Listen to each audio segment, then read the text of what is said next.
अफसोस होता है मेरे भाइयों, देखो यूरोप तबाह हो गया, हमारे यहां लोगों को यही नहीं पता कि वो तबाह हो गए हैं। इस पे भी बहस होती है, कहां से तबाह हो गए। अबे तुम्हें इतनी बड़ी हकीकत तुम्हारी समझ में नहीं आ रही। हम उस कौम के उस तबके को देखते हैं जो ऊपर का तबका है।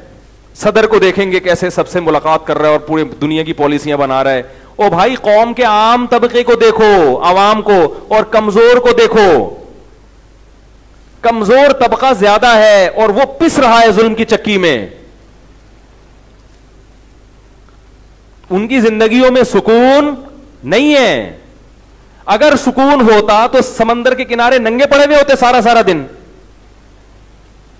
जरा यूरोप के किसी साहिल समंदर के पास जाके देखो, सारा दिन कपड़े उतार के जानवरों की तरह पड़े हुए होंगे। ये सुकून वाली जिंदगी है? ये बेसुकूनी की, बोलो भाई, अलामत है। समंदर में पड़े हुए हैं। अब जाओ भाई, घर जाओ, तफरी होती है, ठीक है, 1 घंटा हो गई, 2 घंटा हो गई, बाद में को घर याद आता है ना। घर होगा तो याद आएगा ना।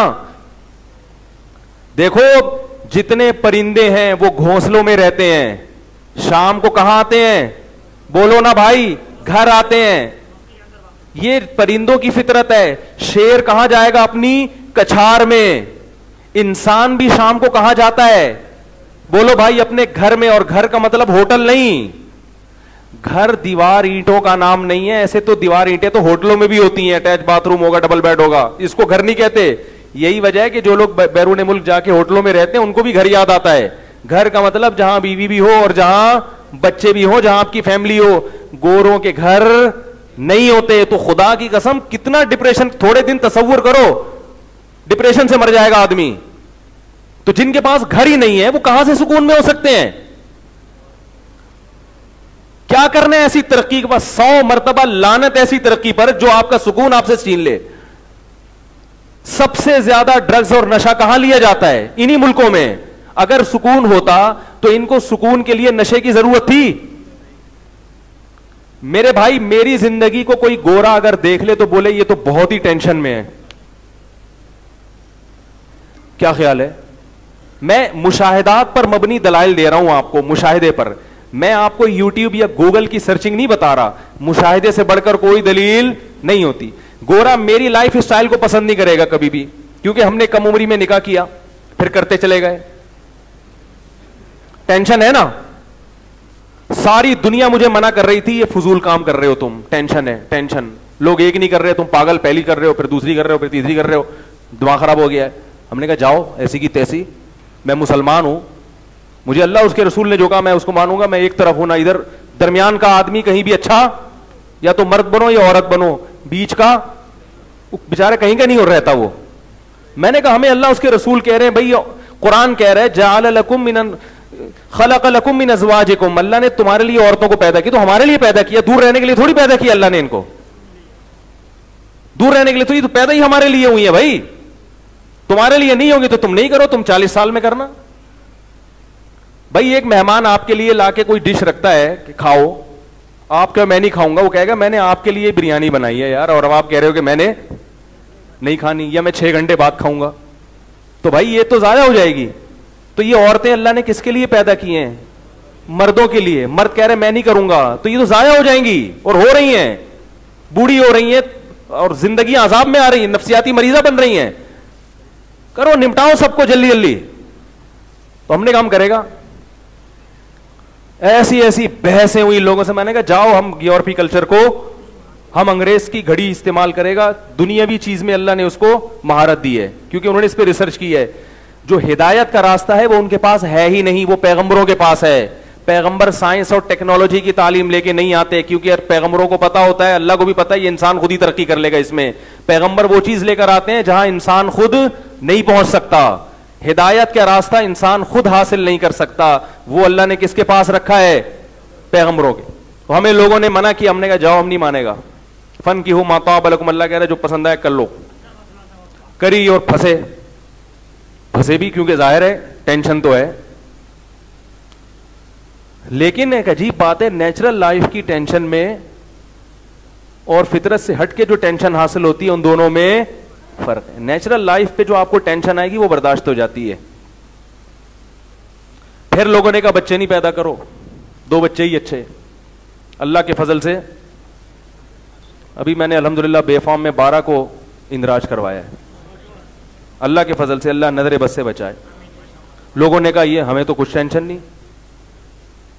उसका नतीजा यह निकला कि अब सफर में दिल नहीं लगता, जहां जाओ बच्चे याद आते हैं। कुछ चीज खरीदो बच्चों के लिए तो मजा आता है, कुर्बानी का जानवर लेकर आओ तो किसके लिए? बच्चों के लिए। बच्चे पैदा होने के बाद पता चला कि जिंदगी है ही किसके लिए? जिसकी जिंदगी में बच्चे नहीं है वो डिप्रेशन का मरीज बनेगा। आपको जो दूसरों के बच्चे बोझ लगते हैं ना कि इतने बच्चे कैसे, वो इसलिए कि आपके नहीं है, दूसरे के हैं। अगर आपके होते, खुदा की कसम, आंखें जितनी औलाद को देख के आंखें ठंडी होती हैं, इतनी दुनिया की किसी चीज को देखकर आंखें ठंडी नहीं होती। बच्चे होने के बाद मेरा कॉन्सेप्ट चेंज हुआ। मैंने कहा यार ये जो लोग कहते हैं ना बच्चे जल्दी जल्दी बड़े हो जाएं, हमारी ख्वाहिश है कि बड़े ना हो, ये इतने ही रहे। समझ में आ रही है बात? तो ये नेचुरल लाइफ है, ये पैगंबरों ने दी है। और अल्लाह ताला की मदद भी होती है अहलो आयाल वाले शख्स के साथ जिसका खानदान है। और कितनी बड़ी फजीलत के अल्लाह एक आदमी के जरिए 15 अफराद को खिला रहा हो, इससे दिलो सीना और चौड़ा होता है कि अल्लाह ने हमें ऊपर वाला हाथ दिया, नीचे वाला हाथ नहीं दिया। मर्द तो इस पर खुश होता है कि मैं खिला रहा हूं। जब अल्लाह औलाद देता है, खानदान देता है, तो मर्द को खिलाने की ताकत भी, बोलो भाई, देता है। तो खिलाने की ताकत भी अल्लाह ने दी। तो अगर गोरा मेरी जिंदगी को देख ले तो बोलेगा ये क्या है, पागल है। लेकिन अल्हम्दुलिल्लाह हमें सुकून के लिए कोई गोली खाने की जरूरत, ना हम सिगरेट पीते हैं अल्हम्दुलिल्लाह, ना पान, ना तंबाकू, ना गुटखा। चाय भी छोड़ दी है। चाय मैं एक ऐसे टाइम पे पीता हूं कि नींद पूरी ना हो और अचानक कोई इमरजेंसी में काम आ जाए, इमरजेंसी में कोई काम आ जाए जिसके लिए दिमाग का हाजिर होना जरूरी है। और अभी सोने का टाइम, कोई ऐसा इमरजेंसी में बाज दफा आ गए कि वो बहुत ही बड़ा नुकसान हो, फिर मजबूरी में सुट्टा समझ के पीता हूं। वो भी या अल्लाह गलत कर रहा हूं, 2-4 सुट्टे, और लड़कों से कहते हैं यार जरा सुट्टा लगा के आते हैं। हमारा बड़े से बड़ा सुट्टा क्या है? चाय। अब लोग कहते हैं यार हमें शराब के बगैर सुकून नहीं मिलता। मैं कहता हूं तुम्हारे पास टेंशन के लिए है क्या जो तुम्हें सुकून चाहिए? बीवी तुम्हारी नहीं है, अब्बा से तुम वैसे ही अब्बा के कंट्रोल में नहीं हो, अम्मा को कभी कभार साल में 1-8 दफा फोन कर लेते हो, तुम्हारे पास, और जॉब तुम कर रहे हो, बिजनेस तुम्हारा चल रहा है, कमबख्त तेरे पास टेंशन के लिए है कुछ नहीं। और टेंशन दूर करने के लिए कभी शराब पी रहा है, कभी सिगरेट पी रहा है, कभी चरस पी रहा है। ये इसकी अलामत है कि नेचुरल लाइफ से हट गए तो तबाह और बर्बाद हो गए।